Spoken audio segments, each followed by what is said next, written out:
He doesn't preach it openly because he'd get stoned. Duh. Historians hate history because history hates historians, misrepresentations, and colorings of the reality of history. Hi everybody, this is the Daily Dose of Christ. If a daily dose of the Savior is something you need and sounds intriguing, you know what to do. Alright, so give me 30 seconds to set the scene of what this video is all about. This is Bart Ehrman, and he is an atheist, secular, historian, and scholar. This is a questioner asking him about the divinity of Jesus. He asked Ehrman if Christ's demonstration of miracles proves his divinity. The obvious answer for both Christians and non-Christians about this question is no, it doesn't prove Christ's divinity. Okay, that solves the issue and basically says that Bart Ehrman wins, right? No. Wrong. Ehrman will give his response and we'll let him talk because we're nice and cordial. But the secret sauce, the mind-boggling reality in this video is in the response of Jimmy Aiken, the red-bearded, white-wardrobed wizard, and what he has to say. He will explain a high view of Jesus' divinity from Mark and how Mark uses Daniel, the book of Daniel in the Bible, to make sense of Christ's godhood. This will undo Bart Ehrman's most effective argument based on the Gospel of John, which says that Christ and his divinity is a later development of his Christian followers. In other words, the divinity of Jesus was a tradition that the earlier Christians created. So if that sounds a little bit confusing, it's okay. Let's go ahead and watch this clip, and then afterwards I will explain why this is so important, why this is shocking. Check this out. Dr. Ehrman, you noted how, for example, in Matthew, Jesus did not speak of his divinity. Question, would it be fair to say that Jesus demonstrated his divinity by his actions for people familiar with the attributes of God in the Old Testament? For example, forgiving the paralytic sins, walking on water, or calming the storm.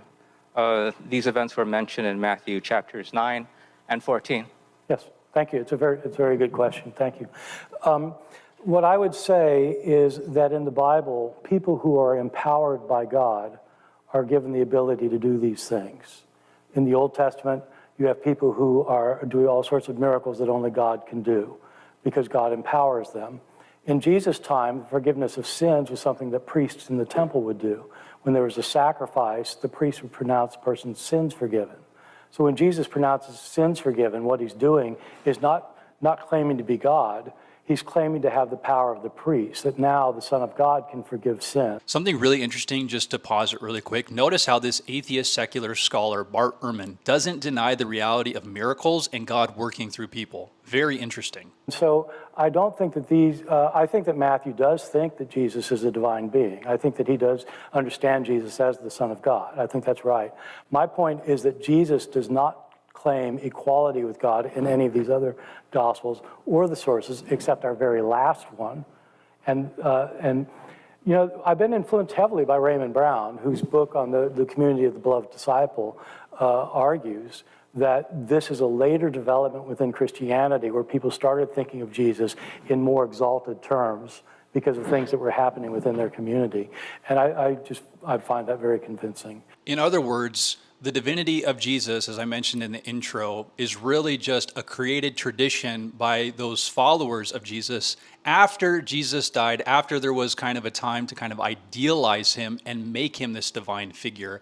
That ultimately is what Bart Ehrman thinks makes sense of the divine claims that have been passed down throughout tradition and church history, that Jesus is God. Now, of course, Jesus said he was the Son of God, as Bart Ehrman mentions here, but he's not equal to the Father as the church tradition propagated and continues to believe about Jesus.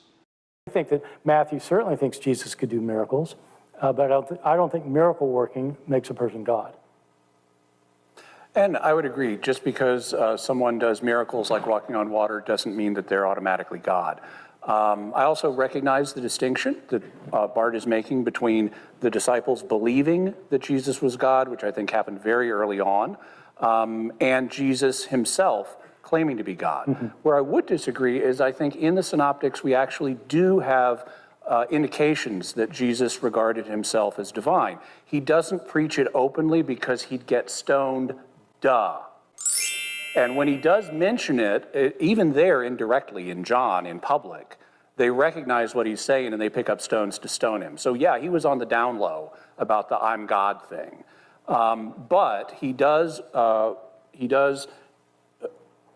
indicate that he's the Son of God, and he is thus equal to the Father in divinity. The same way, Bart, you have a son, right? I'm not anywhere nearly as great as he. Well, but you have a son. Your son shares your nature as a human being, and so in that sense, you're equal, even though in a patriarchal society, you would outrank your son. Yeah, no, that, in our society, that's the way we look at it. Of course, in ancient Israel, the Son of God, the first one explicitly called the Son of God is Solomon in 2 Samuel 7:14. And so I don't think that Solomon was of the same essence as the Father. No, I recognize the term Son of God has multiple meanings, but Jesus claimed to it was unique. And one place that we see that is in the Gospel of Mark, when Jesus is on, so the very first Gospel, Jesus is on trial before the high priest. The high priest says, "Tell us, are you the Son of the Blessed or not?" And Jesus agrees obliquely and says, "And from now on, you shall see the Son of Man coming with the clouds of heaven," which is a reference to Daniel 7. Now, the high priest then says, "You have heard the blasphemy. Why do we need any more witnesses?" So the high priest regarded this statement as blasphemy, which is a direct offense against God in speech. Well, claiming to be the Messiah was not blasphemy. Claiming to be the Son of God in a Solomonic sense is not blasphemy. So why does he regard it as blasphemy?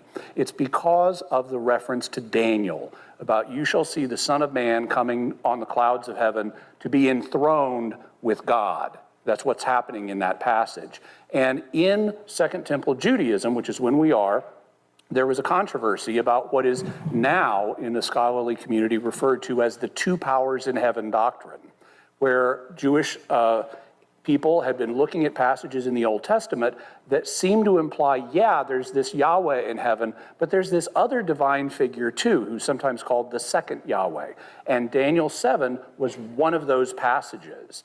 And so it was recognized that Yahweh is enthroned, and then next to him, the second Yahweh is enthroned, according to two powers in heaven theorists. And so by saying, I'm that Son of Man who you're going to see enthroned in heaven, Jesus is claiming to be God, and that's why the high priest and the others regard it as blasphemy.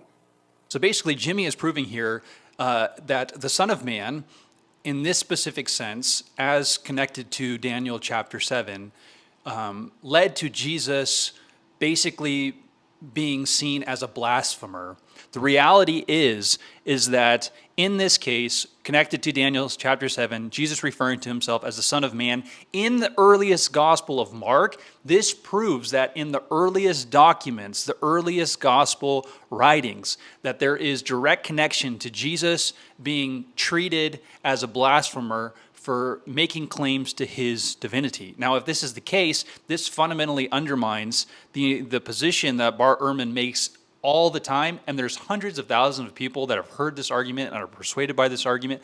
It fundamentally undermines his later development argument from the Gospel of John, because there are divine claims within the earlier synoptic Gospels. Thank you, Jimmy. This was so interesting and so fascinating to me. It's so important that we remember that Christianity is Christ, and without the divine Christ, there is no Christianity. Be thinking about that. Have a great day, and I'll see you in the next one. Peace.